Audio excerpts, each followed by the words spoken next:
Welcome to the Health Buzz podcast with Dr. Cindy Ross. Here we explore practical, integrative wellness solutions for the mind, body, and soul, drawing from natural medicine to inspire vibrant health. For more insights, visit lifewellnessforever.com. Please note, this discussion is for educational purposes only, is not intended to diagnose or treat any condition, and should not replace consultation with your physician. Hi guys, it's Cindy Ross. And me, Amanda. Good morning or afternoon, whatever time it is when you're listening. You are morning still in Largo. Yes.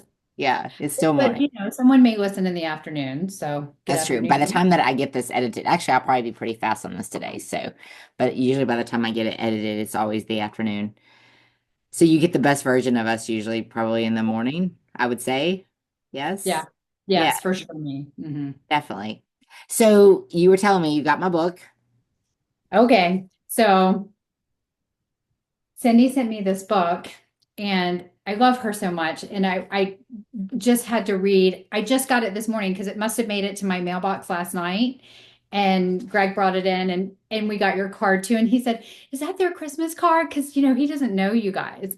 So I said, "Yeah, that's them." So I'm, going through the picture view at the monastery and you and Jason. I can't wait for them to meet. But so the reason why I know I'm going to love this book is because the author starts with, "I initially wanted to call this book 'The Voice in My Head is an Asshole.'" And I was thinking, oh my gosh, you should have named it that because He tried. He tried. And I think his publisher was like, no, that's not going to work. No, But it's then you okay. got all these other titles out there, like, Un Right. Yourself and all Mhm. these that are fine. But yeah, no, I agree. I love Yeah. Dan Harris. Dan Harris actually has, I kind of found him during this, I was thinking about this morning. I've been in my meditation practice for a solid year now. And, it's been awesome, but I found so many great influencers along the way, like Dan Harris. And he had, I want to say that there was like an addiction history with him as well. He has his own podcast, as well. We should have him on as a guest. I We think. should. I need to go and listen to him. I'm excited to read his book. He's Yeah, like it's ready really to good. But start. he went through like addiction and alcohol and all the things. And I think it's been a minute. I think that he was on like a news reporter and showed up a little intoxicated, and Oh, that was his like bottom. And he's been amazing, since. And he talks about it. And he's very open, just like I am. He's very open about it. And I let my dogs play while we're recording this, so we'll see how this goes. yeah, we'll see how mine go too. I just Did put, you hear them just now? yeah, I did. It's not, Yeah, it's not, it's not like a dog. It was like somebody rolling in the background, maybe. yeah, yeah. No, it's Eddie. It's But they're little Eddie. gigantic. They're like two humans. Yeah, it's a little Eddie. So yeah, it's a great book. And you know what I do? Like if I go to like a book sale or something, everybody knows I'm such an avid reader. I read like a book and a half a day. And if I go to a book sale and I see copies of books that I really enjoyed, I buy all of them and then I send them to friends. And that was one. They had like, I was in this book sale in Texas and we were in Green, Texas over the fall. And they had this huge book sale. And I think I got like 3 copies of 10% Happier. So I was super Oh, happy to thank send it. you. Yeah. I'm starting it today. Yeah, well, it's I think as we are going in the second chapter in life, it's good to find that balance and whatever happiness. I was listening to I was doing my meditation this morning and it was talking about Einstein says there's a miracle in nothing, but there's also a miracle in everything, and that's the way that you really should live your life. And I just think it's so cool because we really should find the happy in every little moment. Yeah. It's interesting that you bring up Einstein because he's one of the people who, when I did my yoga teacher training and we studied individuals that operate on this much higher frequency, um, it's not just gurus and people who meditate, it's extremely smart people. Yeah. And it's interesting how the really brilliant, smart people operate on the same frequency as, some of the gurus that are not really scientific and book smart, but It's that there. high operation of frequency, they're There's just like, oh, commonalities for and sure. their minds meet. Yeah, it's very interesting. Yeah, I mean, I can say, there is I always say I don't feel like I fit into I don't feel like I fit in, right? Like even in my practice, like I'm not conventional, but I'm not completely holistic. I do believe in science, although some Facebook viewers don't believe that I believe in science. As I tagged you in that Don't post get me yesterday. started. Are we going to talk about that a little bit, We please? will. Okay. We Thank you. definitely will. But yeah, I mean, I am science-based. I do believe in science. So I don't feel like I ever fit, but also in the same sense, after being in a year of practice, meditation practice, I don't, and I've done the retreats and I've done that. And I go to the retreats and people have been there for months on end. And my entrepreneur brain and everything that has to, just run 90 miles an hour, it's really hard for me to see that and just live that life every day. It's great to visit it a couple times a year, and it's great to have a practice every day. And even coming back from Vipassana, kind of our guidelines was to practice an hour in the morning and an hour in the evening. I thought that was a little extreme. And, in my life, I like balance and I seek balance every single day. I seek balance. So if I get in 30 minutes a day, I'm really happy with that. And that way I'm not, if you know me, I'm really overboard in everything that I do. So to me, getting 30 minutes of practice in, it starts my day. And just like you said, you have to start it in the morning. I have to do mine in the morning because it really sets my mental attitude for the day. And I feel like I can take on whatever comes my way, right? Like nothing's gonna like really disturb me. No highs, no lows, just I'm gonna be fine. And so that's kind of why we decided to talk about this today. We had another topic, and then Amanda was telling me about I didn't know about the news. I don't watch the news that much.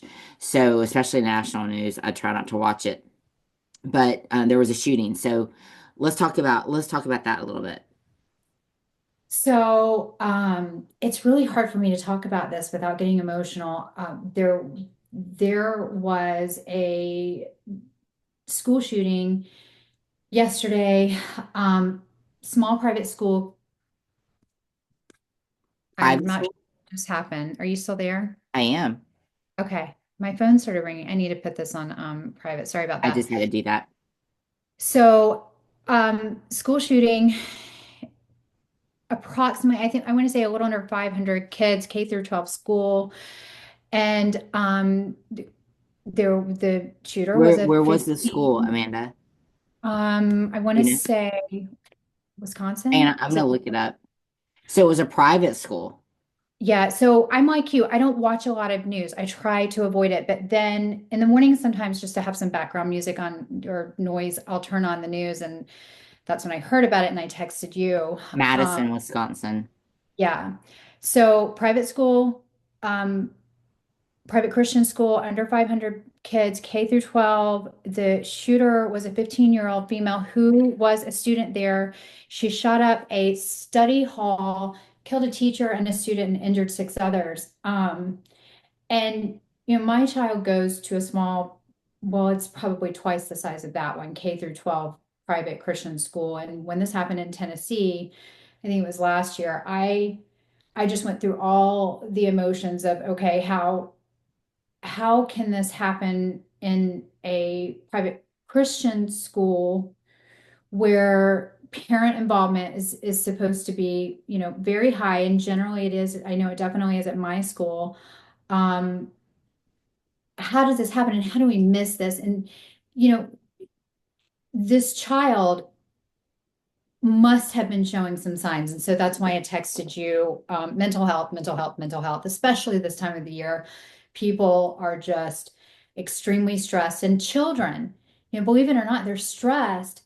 And if they don't have an identifiable reason for being stressed, they are feeling it from their Right. parents, from their family, from their environment. And Cindy, I don't know if you know this, but before I opened my private law practice, I was at the office of the public defender under Bob Dillinger. And Bob Dillinger was the elected public defender. Huge, huge mental health advocate. I mean, that was his life. And he lost his daughter to suicide. Um, and then he passed away sadly not too long ago, but he put me in charge of the mental health division there. So I supervised therapists and I guided attorneys on the legal side of mental health. In other words, legal defenses, mitigation in individuals, because the criminal justice center is just,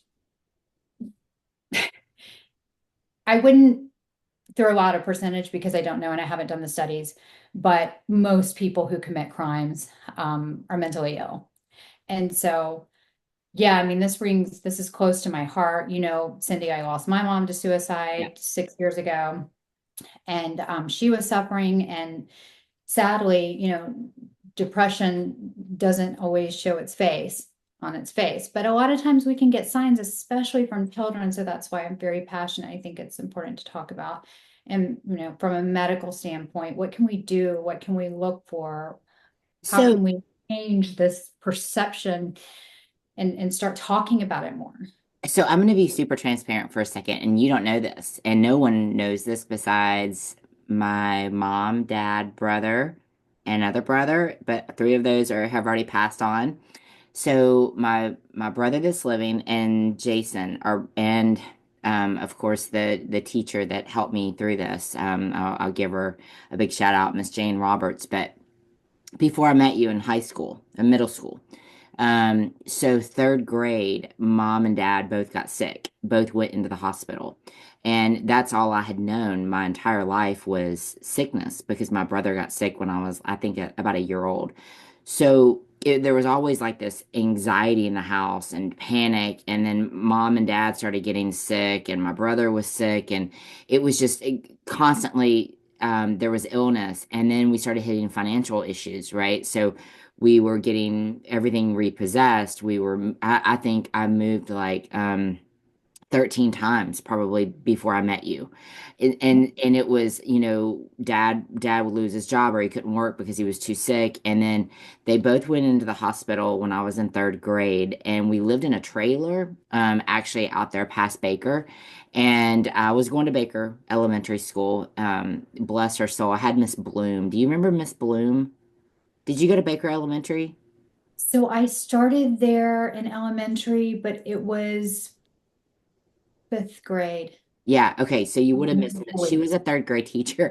And Miss Bloom, I know if you watch this, I'm very sorry because she did retire after that year. Because I literally had a mental breakdown. I mean, like they didn't even know what to classify it as.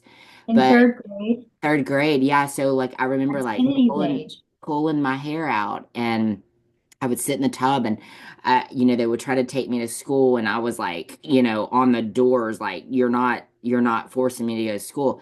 So they had to put me in, it wasn't LD classes, but it was called EC. And the classes were in the gymnasium. I don't know if you remember that, but they were special No. classes. Mom had to go to Barton Academy because they didn't know what to classify me as. They didn't know where all this was coming. So mom and dad almost died in the hospital. They come out. I'm like facing these issues. They don't know what's wrong with me. I couldn't describe it. I couldn't get it out. And they would send me to like the therapist that want to put me on drugs. And my mom was like, no, thankfully she did not.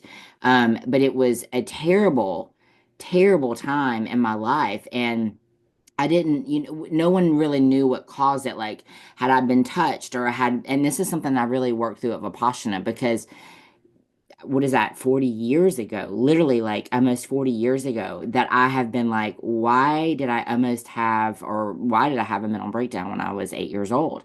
And after working through everything, it literally was not having that person to talk to, not being able to verbalize what I was going through and processing. I didn't have the tools. You're so young. Even the 15-year-old girl that shot up the school at 15, 14, I was raped. I didn't have the tools to work through things. You don't have those tools yet. And so even at the Vipassana, literally, I'm working through it because I kept thinking all these years, is something going to come up? It was, I touched, what caused me to go into this? So it was so bad. So I get put in these special classes. mom had to go to school with me, literally, like she like was a teacher's aide for like my fourth grade year, and then the beautiful Miss Instrom and Miss Roberts were there for me, and they're still here, and literally, like, I mean, like, walked me through it. And then sixth grade, I came out of it, I got the Optimist Award, and it was fine. But I mean, That's literally, so crazy. That's how I remember you at that age. I don't yeah. remember any struggle. I Yeah, never would have. I so struggled. I struggled so bad. And then one day tennis, I think tennis really helped me because it got me out. I mean, I was so bad, I wouldn't spend the night anywhere. I was so afraid I would never see my parents again. And I guess that's really what it boils down to. It was I was losing people, losing things. I had no security in my life, and no one knew how to approach it, like literally, like I mean, it was the craziest times. I've never talked about it. One day I was going to write about it, and I still plan to write about it, but craziest times. And I'm thankful that, so my brother would tease me, and Chance, I'm going to call you out on this. He would say I rode the short bus, but I kind of did ride the short bus. I mean, I really, I mean, like, it really was a really bizarre time. Do you remember Jamie Justice? Yes, Okay. So you just sparked a memory for me because I remember in sixth grade going on a field trip and Jamie Justice um, was on my bus. And, I don't, we didn't have a whole lot of time, I think, before we went to middle school together, but I had like pockets of friends. I didn't, I kind of I was the people pleaser, me right? too. So I wanted to make sure that everybody was happy. I remember Jamie Justice getting on the bus one day and people making fun of him, and nobody wanted him to sit next to them on the bus. And I remember calling him to come sit with me on the bus. And that year he took his life. Do you remember that? I do remember that. So we know that these mental health struggles can start at a very Young, young age, and they can evolve very quickly. young. Um, the question becomes, how do we as parents identify that? And and then once it's identified, how do we tackle it? And I love what you say about what your mom did and becoming a teacher's aide and going to school with you. I mean, Yeah. that just to show you the links that she He would would say, do. I literally just repeated fourth grade. I remember her saying that. She goes, I just had to repeat fourth grade. And she did. She did for me. And it was, God, I just don't even know how to describe it. It was such a weird time. And at that time, for those of you that don't know, Baker was K through six, and then seventh through 12th was high school. And so, I mean, you're thrown into everything really fast, Right. even going, I think that was, I always say that that was kind of probably one of the reasons why I was maybe raped, because I was around older boys that I was vulnerable to, that maybe if the middle school would have been separated, you would not have been, you wouldn't have had seniors with eighth graders. So it was a scene that I think they've changed it now, right? Baker's not the same. You know what? I don't know. I think ninth through 12th now is high school, but that's the way that it should be But because they again, did, they moved the seventh graders into the high school building with the 12th graders yeah, because I remember being bullied by the yeah, older. yeah, it was tough. And thank you, Mrs. Shepherd, who I think believe has passed away since then. Mrs. Shepherd protected me. So many good teachers and these teachers, God love them, they've got such difficult job. And then on top of that, they basically become parents and They caretakers as do. well, They do. educators. Um, but from a health, from your perspective, and what you do and how you treat individuals. I can't imagine that you would have a lot of mental health patients or individuals who come to you to see you for mental health. Actually I do. I have a lot of people that come to me. Well, for one, they're chronically ill usually, right? That they come to me. And now with the cancer aspect of things, it's a huge mental taking. I mean, like even for me, I mean, like I feel it mentally. I have to make sure that I balance myself. Um, but being chronically ill, and I can attest to that, depression comes with it because every day you're fighting pain. Every day you're fighting pain, and it wears and wears and wears on you. When I was just going through this flare, a couple weeks ago, that lasted about a month. I mean, there were many days I cried, and you get into this, you don't leave the house, and you kind of get into this, you get into your head, right?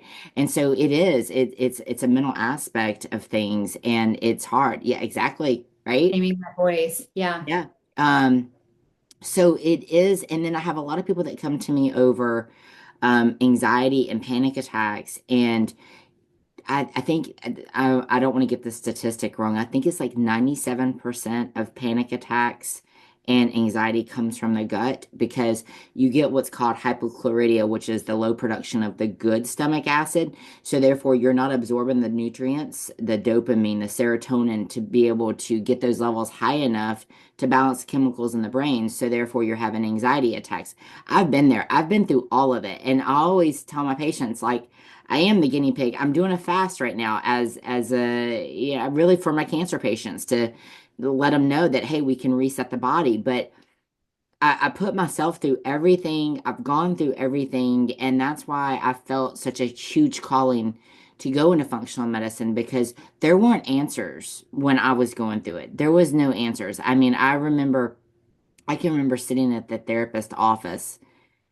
I was like, maybe I had just finished the third grade and they were trying to really dive into what was going on. That I remember because it was right before fourth grade. They were trying to figure out what to do with me. And the therapist was this man, and he was just like, "Why are you crying? Why are you crying? I just need to get your mom your meds, and you need to take Medicaid." And he was so mean. And I remember the window. I remember looking out and just feeling so completely isolated, because no one knew. And my parents, my poor parents, I remember sitting in there. We had this trailer, and they had the garden tub, and I loved the garden tub, and I would sit in there and I would just pull my hair out. And at, third grade, there's not much you can control. And I really feel that was like a lot of the base of what I was exposed to when I was so young, what led me into eating disorders, being vulnerable to being raped, being just having a low self-esteem. I mean, I literally went through it all. And through most of my life, I felt very isolated. And even now, I still I told my husband the other day, I'm like, I just don't feel like I fit in because again, I'm not like I'm in the middle of the road, like I'm not a complete yogi. I'm not, let's go live at the ashram, but I love my meditation. I love my career. I don't want to be a workaholic anymore. I just don't feel like I fit in anywhere. And that's okay. Like I have the tools now as an adult, 47-year-old female, I can handle it, but it's taken me a long time to get here. And I think the mental health aspect of it is it's just huge. And it starts very young. And I don't have the answers, to like there's definitely signs, but I can tell you from what I've seen with my patients, and I do see a lot of children, is make sure that your child's gut health is in check because again, if their gut health isn't in check, they're not getting enough serotonin, they're not getting enough dopamine levels, and you really don't want to start supplementing so young. There's no reason they should not be getting it through food. So that's one of the things that I work on with my patients is to make sure we have good gut health, make sure we address any sensitivities, that way that we know what they're absorbing and what they're not, so that we're giving them the best chance at life. So, Cindy, I love that. And you actually have been helping with me and Kennedy because our blood work is very similar. And something that we've started, and when you talk about gut health and making sure that you're getting all of the proper nutrition, we started doing the smoothies and starting before that started with making our own milk. And so it's been very gradual, which is great because I am an all or nothing person. I want to dive in, I want to get it all done all at once, but it's been very gradual. And so I started with the milk, and then a couple of weeks later, we started integrating the smoothies. We do a smoothie every single morning, and we pop in a banana, an avocado, coconut milk, I I'm love obsessed that. about her vitamins because she is fighting me on those chewables. I can't even blend them and put them in the smoothie. She tastes them. But the vitamins, the probiotics, I was talking to another mommy during cookie decorating over the weekend who is huge proponent of probiotics in their children because she was talking about how it lines the stomach and all of her kids are healthy and nobody's getting sick in our house. And, whatever you're doing for yourself as far as vitamins and trying to eat right, just remember your children are a part of you. You made them. Whatever you're doing for yourself, probably they need. Kennedy and I have some genetic, not issues, but some genes that require us to watch our folic acid and make sure we're getting the proper B vitamins and folate, and because our bodies don't process them that well. And so, yeah, I mean, I'm doing everything that I can to control that so that I'm eliminating the possibility of a spiral due to our gut health being out of whack. But I also think, now we have to watch cell phone usage, not just what we're letting our children see and take part in, but what we're doing in front of our children. How often are they seeing us on our phones because they're going to do what we do? And gosh, for these parents of this 15-year-old, I don't know anything about this 15-year-old. I don't, I do know she took her own life. And so these parents have a loss as well. But what did they miss? And what did the school miss? Right. You That's right. know, I, you know, get involved with your children's school, talk to the teacher, you've see got what to talk. You got to you see do. if your child's being bullied or if there's because a lot of times, that child will stay quiet. I mean, who knows what that child went through? Well, Kennedy we just lost my mother-in-law this year, and she died in our home between the two hurricanes.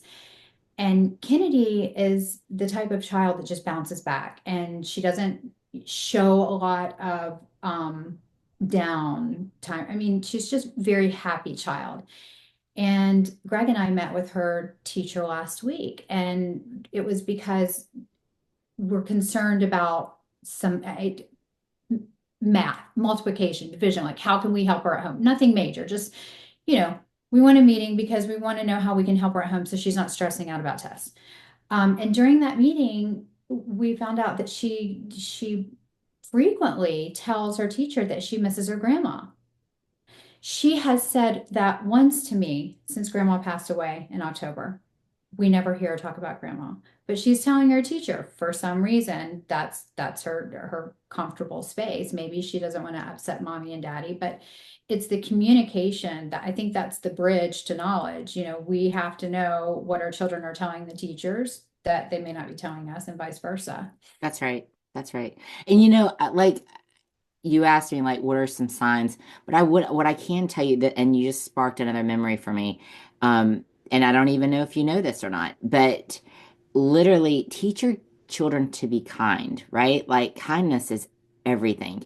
Mhm. So I think it was like maybe eighth and ninth. It was eighth grade, I think. It was probably the year you and I were really hanging out. And I was struggling. I was struggling with the eating disorder. You probably didn't know. I was playing tennis. I was really struggling. I was modeling and you're never thin enough with modeling. And then I was playing tennis and they were telling you to eat all the carbs and you need them for the energy. And it was just a really struggle. And maybe it was towards my ninth grade year. And I had put on, I don't know, like probably like 10, 15 pounds. And I'm not going to say his name because he's a friend of mine on Facebook and I have forgiven him. But you remember like when the seniors like leave something to one of the undergrads for in their senior book? I still have, yes, I still have Yeah, one of those. so it would have been I think it would have been like the 1990 maybe like the 1993 yearbook. And do you know what someone left me? Wait for One. it. A Jenny Craig program. Oh, So Cindy. so like They 35 published that? what now? Did they publish that? They How did published it. They published it in the yearbook.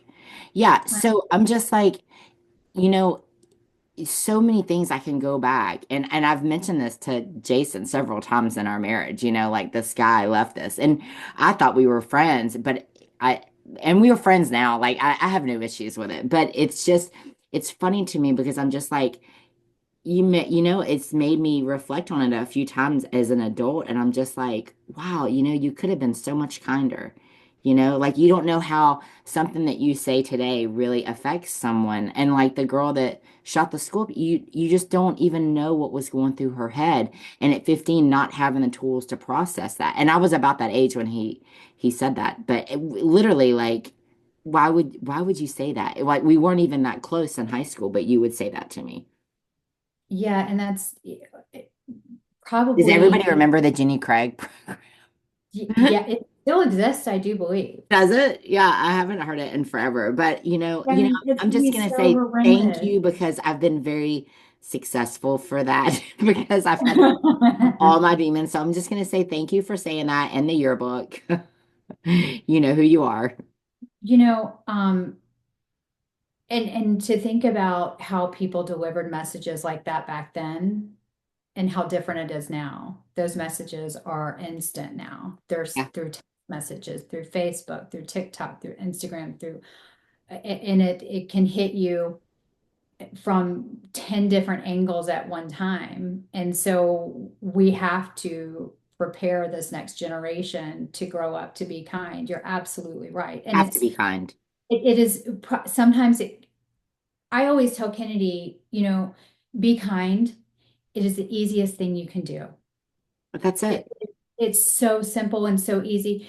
But then I think about it, I'm like, okay, maybe it's not so easy sometimes. If someone's not being kind to you, maybe it's not so easy, but you have to rise above that, right? And so You I'm have to. constantly trying to teach her that. But This is the thing that I learned this year, and it was like a lot during my meditation is, you know, we have expectations of people, right? And that's why we were let down so much. So you got to lower your expectations of people. And you just have to think like, you know what? They are just doing the best they can. And if that's what they're giving out, that's the best they have. And just recognize it and move on and be a better person and be kind. And that's the way that I look at things. I'm just like, that's the best that they know how. And it has taken me many years to like get through it and really process things and learn it and apply it. But I think that's the biggest thing is be kind, and especially like during the holidays. And that's why I thought it was a great idea when you mentioned this today, because the holidays, yeah, people really struggle and you don't know someone's story. You never know someone's story. And I try to remind Jason this all the time because he gets so upset with people so fast. And I'm like, you don't know like what they're going through. You don't know. And I'll go back to the story. I don't know if you heard me talk about this before, but I'll probably butcher it because it's been a while since I told it. But the guy is on lunch break and he's in the grocery store and he's in line and he's like looking at his watch and he's so frustrated. And there's a lady in front of him with a baby and it's her turn and the cashier is like, oh my gosh, just playing with the baby and everything. And the guy's just so frustrated and he's like he says he feels himself boiling, and this is like during meditation, like he's talking about it in his practice, and he feels himself and he's trying to calm himself down, and it's finally his turn, and he said not even 5 minutes went by, right? And he gets up there and he's going through and he was like, oh, something about the baby, and she goes, yeah, that was my baby. And she said, that was my mother-in-law, and I lost my husband in the war like 6 months ago. And the only way that I get to see my child is by her bringing it up through the grocery line.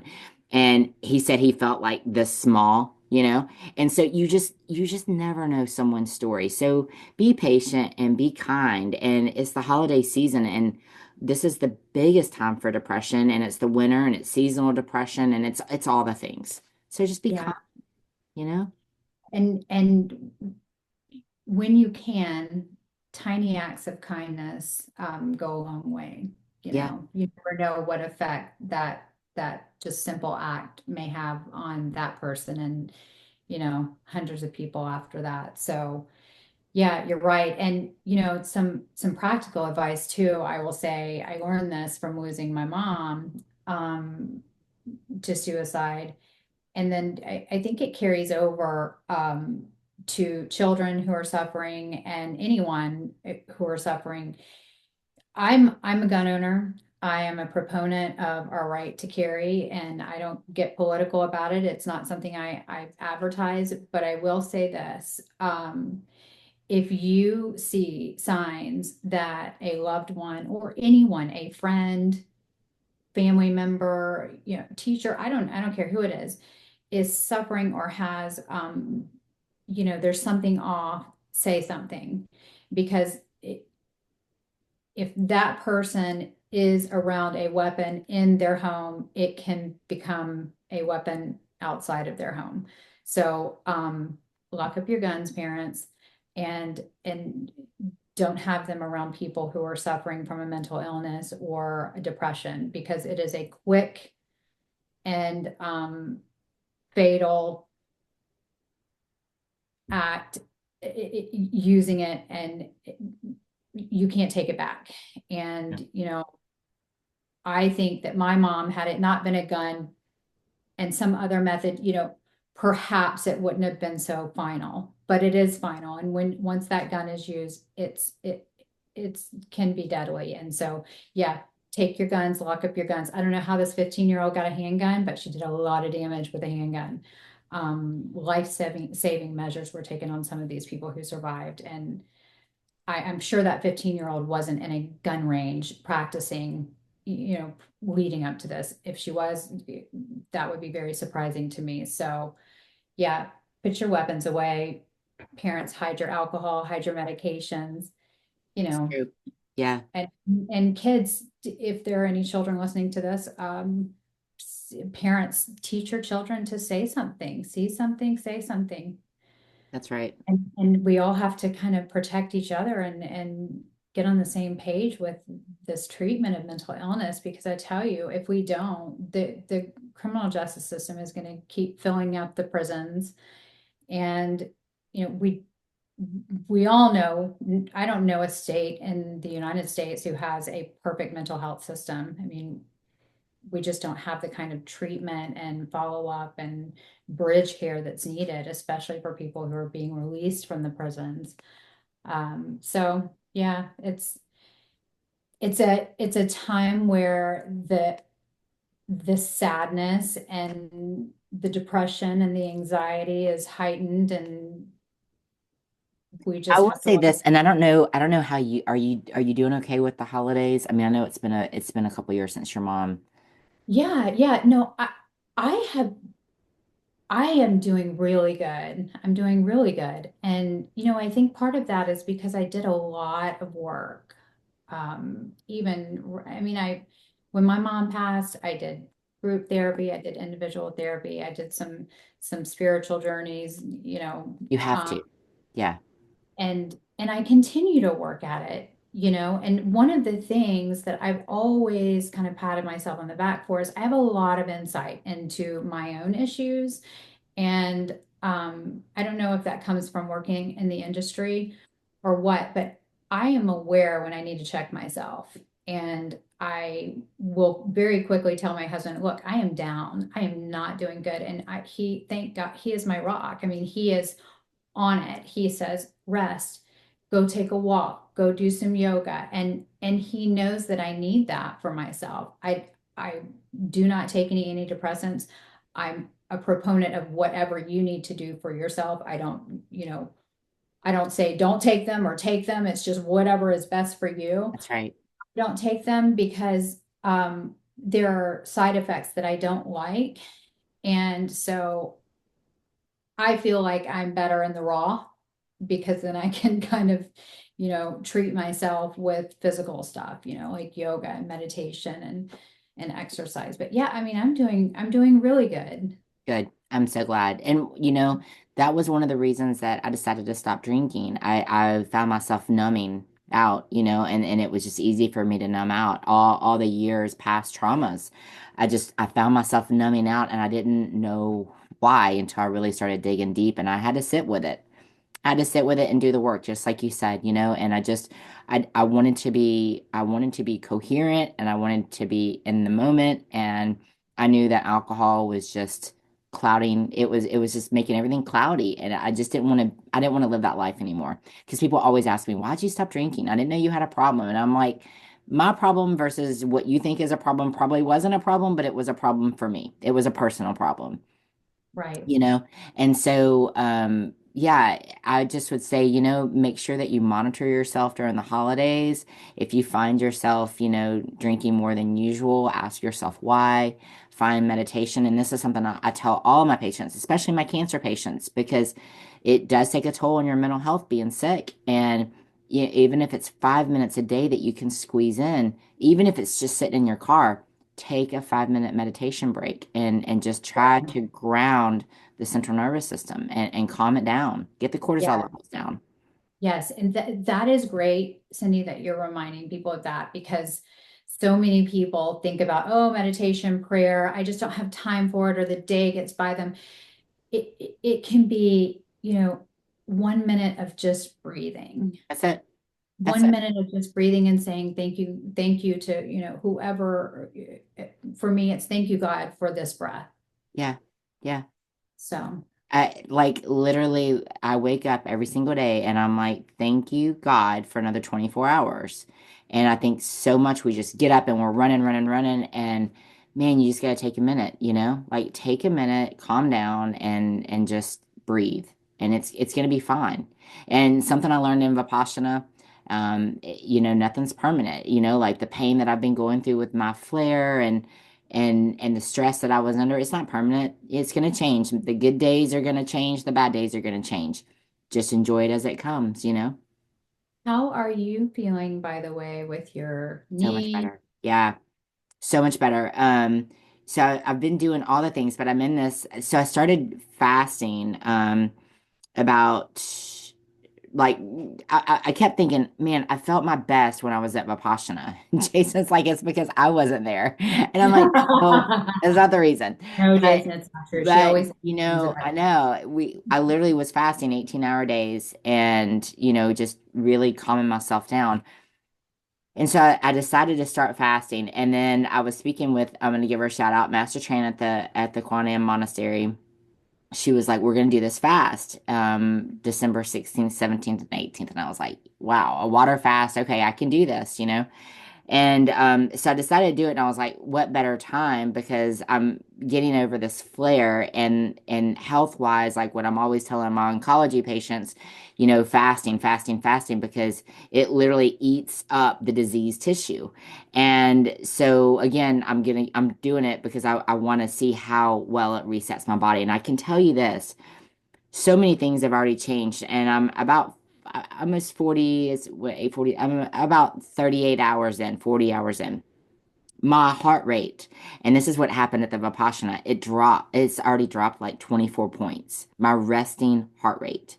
So like normally I'm like 85-ish, maybe 80, it'll bounce around. And I'm like 58, 62. That's where it's been at. And it's literally your body is just slowing ideal. down. What's Would you the say? ideal? What's the ideal heart rate I mean, like it just depends on how active you are and how healthy and how much you exercise. Um, I mean, like for when I'm in you? my top best shape, I would say under 70 for sure. Under 70. But like mine's definitely been higher because I've been in like so much pain and just anguish and my body just feels all that inflammation. So my heart rate's dropped. My energy, I mean, can you tell a difference in my energy? I mean, like I feel pretty good. Yesterday I I had know like always seven, you always look beautiful, I love and you. I no, had like seriously, 7 discovery calls yesterday of new oncology patients, and I'm like thinking about my words and like being so meticulous because at about 23 hours, I felt like my brain went to left field. But it's back, and I feel really good today, and I'll break my fast at 3:15 tomorrow. But yeah, my body feels great. Like I went for a morning walk with the dogs this morning, and I haven't done that in probably over 2 months. So I'm getting back to my norm. So you just got to hang in there and know it's going to pass, and there's better days ahead. yeah, Um, I put a quote up the other day that says, every day is the best day of your life. And that's the way that you got to really look at it. Every day is the best day of your life. And then I did put something last night, like, 20 years from now, you're never going to have the energy or the spunk for life that you do right now. So go do some big ass character shit right now. Love that. Yeah, that was so good. It's So true, right? yes. Yeah, I mean, in 20 years, like, and I can say that because, like, it's like we're never happy with ourselves. We always are, you're never just like, gosh, like right now, I'm the best shape of my life. I'm so happy. It's like we always want more and more and more. We never are like, I'm so grateful. I'm so thankful for this energy. And so you just never do that. And then 10 years is going to pass and you're going to be like, man, I wish I felt like I did when I was 47, you know? Hmm. So, but yeah, and I mean, Amanda and I both are here, and we both have gone through our share of trauma and loss in life. So, feel free to reach out to us over the holidays. I mean, you're never bothering me. Amanda has a family. So I mean, I do have a family. They're just a little furrier, but and they are very needy. They're very needy people. But I can tell you, if you reach out to me, I will get back to you. And we do love to hear from our audience. But if there is something there, and listen, if you see a post of mine on Facebook and it has nothing to do with what you want to go off on me about, please just reach out to me. My cell phone is out there. Call me. Like, just be kind and be nice. Don't use my educational post as a platform for you to go off on my audience. I felt very attacked the other night. I tagged Amanda in the post. I got unfriended by somebody that I met on vacation like 23 years ago. And I literally was just doing an educational post about the areas that alcohol and cancer, the correlation, and the areas of the body that puts you at risk, right? And I got attacked on vaccines. And I did not even know until last night that I guess Robert F. Kennedy Jr. was going off about the polio vaccine and the measles, and then Trump was involved. I see. I don't get into any of that. And if you know me, I stay away from very controversial political issues. And the vaccines to me are very political, and it's a personal choice. And as I said in my post, because I didn't answer the way that he thought that I should have answered, he unfriended me, right? And I think it's a very personal opinion, and it's a personal choice with vaccines. All I can tell you is educate, educate yourself, and you have to be your best advocate. So whatever that looks like for you, it's different for everyone. I never even got involved with like the whole COVID. I stayed very far away from that because it turned political. If someone personally reaches out to me, happy to talk about it. Happy to talk about it. I'll chat about it. I'll give you my opinion, and that's what it's there for. But if you do see a post of mine, unless it's relevant to that post, yeah, just direct message me or call me. Don't attack me on social media, please. Be kind. Sadly, I think that I think that there are just individuals in the world who need a reason to fight and who want to be unhappy. And maybe it's not a conscious desire to be unhappy, but it's just that's where they're comfortable in life. And hey, you be you.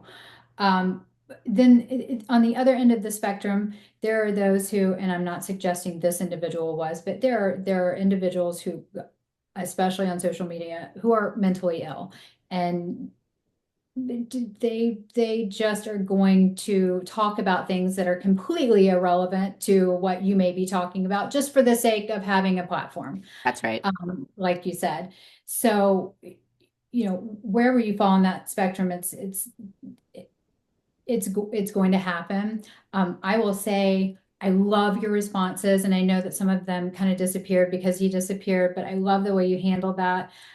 Some of the behavior that I've seen amongst colleagues with this political year that we've had is just it's so disappointing to see. So to see you rise above that comment and respond the way you did, I thought was beautiful, and it's just it says a lot about the person that you Well, are. I'll tell you, at first I hid it. So it couldn't be seen. And then I thought about it for a second because I was like, it's not relevant and it's only going to bring negative, right? So then I thought about it for a second and then I unhid it and I was like, you know what? I am going to approach this very professionally and try to calm and simmer down, but it didn't happen. And then I just stayed with it and got unfriended. But you know what? Thank you for allowing someone else to come into my life and be my friend on my Facebook because we're so limited on numbers of friends on Facebook. Oh, well, see, I'm still using my private when I need to create a No, different no, one. I am using that was on my private one, and but you're only allowed 5,000 friends, and I max out all the time. So, Oh, so I have to go in well. there and unfriend people. I think I might. Well, you know what? Facebook, I'll tell you this, Facebook, maybe I think it was about 3 years ago, completely just eliminated me. They're like, hey, see ya. If you want to provide some proof of who you are, you can get your account back. And I did that. And they're like, no, sorry about your luck. I tried to reach out, nothing. I could do nothing. And I didn't post political stuff. The only reason I really had Facebook was for family photos and, sharing that sort of thing. And it was connected to my law firm. Well, I lost everything from 2008, all my pictures, everything. So it made me very sad. Business owners, if you have an Switch it. account, be very, very careful. Make sure you have a backup, Yeah. someone who's, in that account, because if They will you lose, shut you down if yeah, you do there's any of no those. recourse, no Yep. recourse, nobody to call, nobody to talk to, nothing. So Yeah, you cannot just pick up and call Facebook. yeah, no, no. And we can't really complain about it because it's a free platform. That's why I tell people all the time, like Jason's uncle was so upset with Yahoo the other day, and it really wasn't even Yahoo. But and he was mad because he he tried calling Yahoo, and I was like, you can't be upset. It's a free platform, like we can't be upset with you. So just just be kind. That's all I have for the holidays. And Yeah, Amanda, we haven't really talked about this, but I'm going to be in the woods leaving this week. I still want to do our podcast if I have signal. So if for some reason you don't see us over the next week or so, it's because I don't have signal. But I'm pretty sure that I should. And I hope that we can do one before Christmas, me too. even if it's just a short one, just to wish all of our listeners a Merry Christmas. And I hope you're enjoying the holiday season and pay it forward and just be kind. Do something nice today. Yes, yes. Merry Christmas. Oh, and if you need an idea for a Christmas present, don't forget about Chad, Cindy's foundation. And Thanks. I've gotten such an incredible response for the wells that I have bought in memory of someone and as gifts. So, and I don't know, I've done, I think three or have I Yeah, done? it's such a great thing, right? Well, you have four because of your It's, mom. And yeah. so it is such a great thing. And my uncle, he was giving me accolades yesterday about how I've tied in doing memorials on something that's so good in these underprivileged communities. And I didn't think about it, I guess, until he said that. And I was like, you're right, because it's a great way to honor someone and what a great way to like keep their legend going, but also you're providing clean water. So I think I'm done for the year. But I think total I sent out about 24,000 pounds of medical supplies and I did 26 wells between Nepal and Bangladesh. So it was a really, really good year. And I look back because I remember being super burnt out. With everything, but especially my nonprofit last year. And I wasn't sure what that looked like for this year, what I was going to do. And it's just amazing how that path was paved for me and so many doors opened up and I'm just so thankful. I love you. I love you too. And we love you. Thank you for listening to us babble mostly, but we love it. It's our therapy, okay? But seriously, reach out if you guys have any questions or you need some support over the holidays. We're here. We have definitely been through it and happy to support you in any way that we can. So, I guess that's it. Until next week. Yep. Merry Christmas. Merry Well, we'll see Christmas. you hopefully before We hope. Christmas. If we We don't, hope. Merry Christmas. Enjoy the holiday season. All right. Bye. Bye.